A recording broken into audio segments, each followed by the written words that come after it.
Hello, trading is closed on July 13th, 2016. I'd like to go over yesterday's calls and then give my prediction for the top of this rally.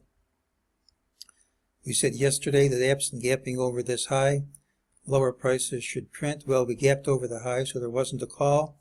I don't mind not having a call when we close unchanged. But at some time, one has to make a call that actually works. And we'll try to do that by the end of this video. During the day, MEJT said here lower price would print, which they did, but it also said that we would have higher prices at this target line, which also printed. When it printed, it said it was a false move. We hit the target. When we kept on dropping, MEJT said it was a false move and that prices would retrace to this line, which they did. In the afternoon, it said the drop was a false move that prices would retrace to this line, which they did. No new MEJT prices for tomorrow. Yesterday we accurately said that this was a pattern which tends to hit its high in the first hour or two and then drop the rest of the day. So when you came with the high, dropped, middle of the day recovery, normally one drops in the afternoon. So it's important to note that MEJT said this drop was not for keeps and the higher prices would print, which they did. If you do not close at the lows, a pattern like this, you either gap under this low and you either have a gap under this low or gap down and trade under it promptly, or higher prices print. And as far as tomorrow is concerned, that's my call. If we don't take out this low promptly, we're going up. Let's see if we can come up with a high for the whole move. I'm pretty confident this is the right count. Here's gray A with its ABC. We're in the middle of gray B.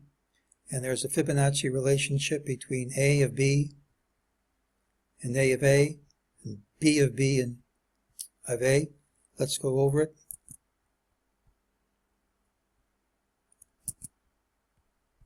If it'll let me, I'll go over it.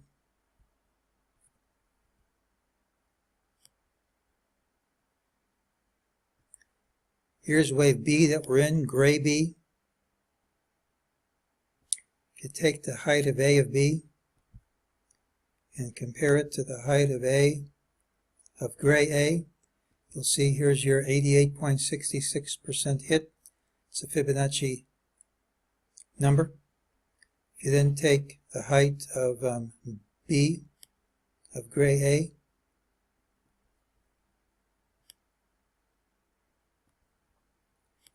and compare it to B of gray B, you'll see it's 50% on the nose.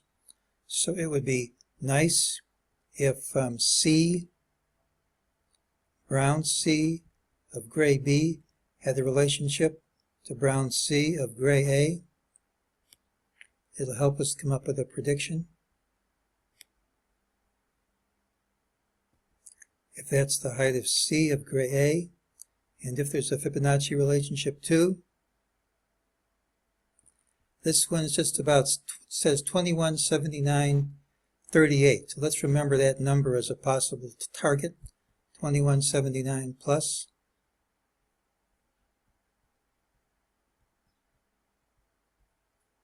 If that's the proper count, and we're in C, there should be a relationship between C and A, and also between C and the consolidation.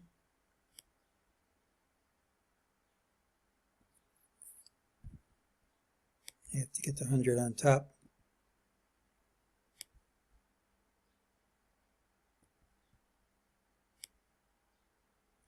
If that's the height of A,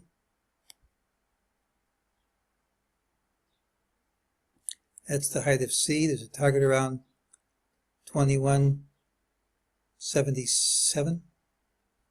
You can then get another Fibonacci grid for the height of the consolidation.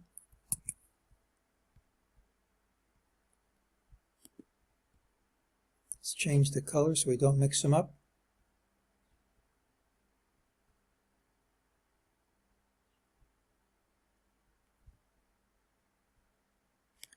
and you put your 0 there.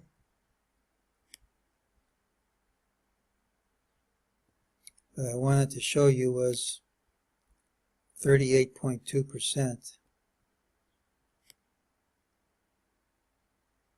which is here. And you can see it's practically at the same number, about 2179.5. So we have Fibonacci resistance at that price from this methodology. Actually, once you get that number, you can check it by seeing if there's a relationship to some of the other consolidations. Here's your 2177.5. Here's your prior consolidation, that's at 50%. That works.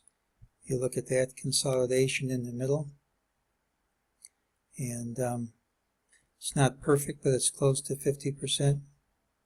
You look at this consolidation here, it's pretty close to 38.2%. So everything points to around 2177.5, 2179.5.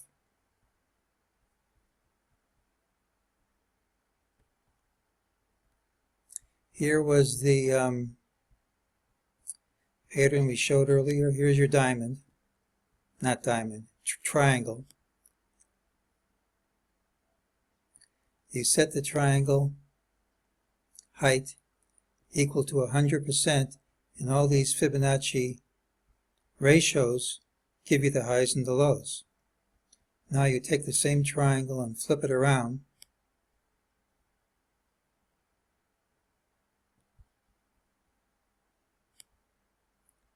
And you set the height equal to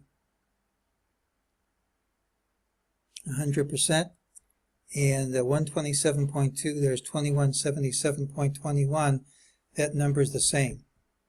So we have a strong Fibonacci resistance, about 2177.5, 2179.5-ish. I miscounted this number 10 of a combo cell, but if you use, I've changed it to make it correct.